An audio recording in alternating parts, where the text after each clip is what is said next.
So often when we're dating, at any age really, when we are not our own best soulmate, we tend to put up with too much. And what I mean by that is we make allowances for people's ways of treating us, even if they compromise our standards. Even if making this allowance is directly breaking a promise we may have made to ourselves. Like, I'll never do X, Y, and Z again. Today, we're going to talk about how to be your own best soulmate when dating. We've all broken a promise to ourselves while dating. I remember one time when I was younger, I couldn't believe this guy. He kept lying. And I addressed him on it. And he said, "Oh, I'll never do it again." And the next sentence out of this guy was a lie. This was a red flag I ignored far too long as a young woman, which really was my soul's training ground on how to set that boundary within myself, how to promise never to do that X, Y, Z again. But it's really funny. I was divorced and I'm in my 40s and back on that wonderful dating scene after a long time out of the scene. And sometimes that's a great space for spirit to give you as much needed lessons to help you grow. Here was mine.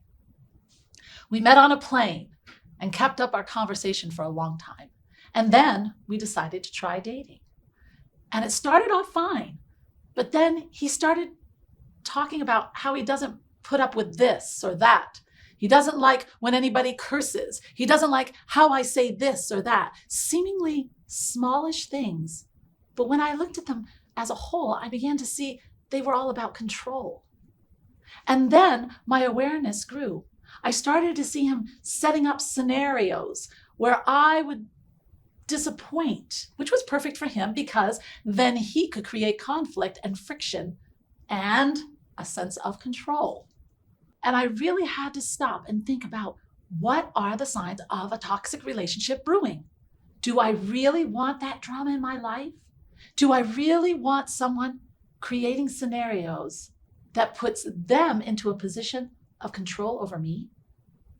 Puts them in the judge's chair, judging my worth, my performance as a person, all according to his preferences and what soon became like rules for being with him?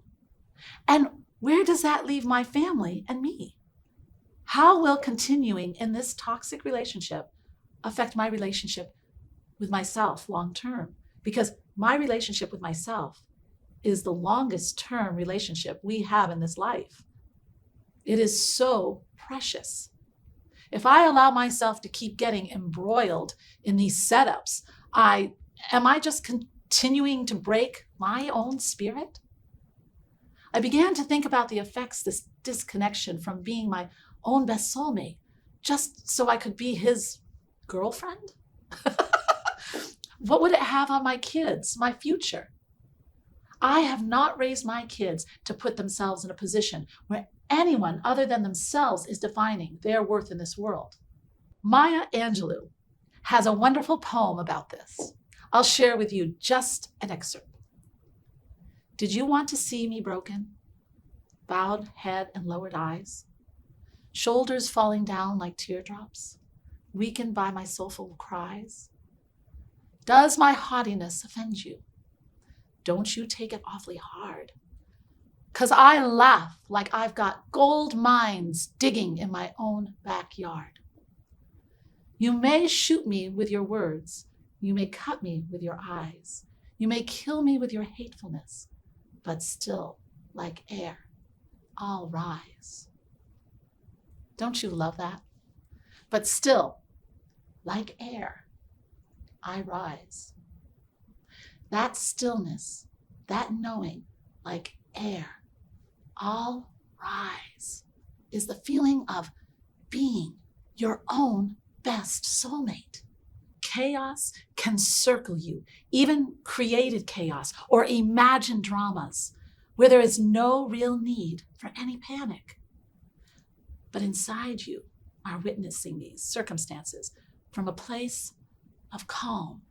And you know, your decisions become clear. You begin to remember, this might suck, yeah, but still, like air, I will rise. So I decided, you know what? I'm not going to invite it in. And I got on the phone and said, I'm done. I'm not going to have somebody creating chaos in my life. I'm not going to have somebody who has to create scenarios to be in control. I'm not going to worry about disappointing him if I want to be able to say shit or something like that. I want to feel comfortable saying it. And I also don't always want somebody telling me what to do, to say, how to be. It's really interesting how we are taught to put ourselves last, especially as women. But anyone in a toxic relationship will be taught to put themselves last. One time my mom said, well, you're going to have trouble finding someone. And I said, oh, really? Why? My mom and I, we really didn't get along. But I know that divinity sometimes shot a message through her to say, just kind of got it in there. And I knew she would always share it with me. So I listened to her and mostly intently listened for her moments of wisdom. Here's what she said. Well, hun, you got to think of it this way. A person who needs someone to be happy becomes desperate and will take anything offered out of that desperation. So of course, they will pair up quickly without much thought. And then they usually learn the long, hard way that this was not right for them. On the other hand, yes, it is going to take you longer because you know what you want.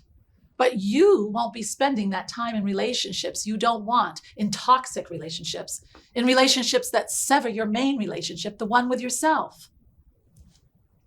I was happy with spending my time like that. That is a wonderful message to receive. You will either spend the time learning what you already know, you don't want again, and again in a toxic relationship with the wrong partner, the wrong business relationship, toxic relationships with friendships, toxic relationships with family members, or you could spend that time knowing what you want and staying peaceful in your world until you find a relationship that is truly compatible and mutually uplifting. So here's my question. How many of us are really needing someone else? If you feel you really need someone else to be happy in this lifetime, I ask you to step back, center yourself in the fact that you are the only one you go to bed with every night, and you are the only one you wake up with every day for your entire life, and invest more into being happy as you really are, not as you needing someone else to be happy. Because when you're not, you're going to end up with a lot of drama and conflict and, well, a lot of the same lessons being repeated over and over again. Now, I'll finish that story though. Did that end the relationship? Because I stood up and I said, no, we're not going to do any of this. Actually, it didn't. I set up a boundary for a way I want it to be in this world. And when you can set your standards for your partner, you can really find out if you are in a nourishing relationship or a depleting one. Isn't that a lot better than somebody coming into your life and saying, this is the way you have to be? And you weaken your healthy relationship as your own best soulmate by compromising your happiness? All just to give someone else a sense of control in a toxic relationship? So this is the thing, folks. When your focus is to be your own best soulmate, you are centered and you face these relationship challenges, romantic, professional, familiar, social, or otherwise, from a place of confidence, self-love, not from a place of neediness. You get to take that space inside yourself that houses all that swirling neediness and insecurity and doubts, and redecorate that space with being comfortable with yourself, with loving yourself, with treating yourself well. You have to know that you yourself, you are so strong and able to build a life that your very best soulmate would want for you. And then, what does that do when you are ready to look for someone? It's not because you need them. It's not because they're filling a hole or a void inside you. It's because you want to share a life you love with someone who loves it too. And you can celebrate life instead of always trying to fight the control that's being put upon you. And that is what this life is for. To learn kindness, love, acceptance, compassion. And that all starts with having that kindness, love, acceptance, compassion for yourself. Namaste, my friends. Thanks for watching. Don't miss out on a single thing. Subscribe below. And here's something else I think you'll enjoy. Namaste.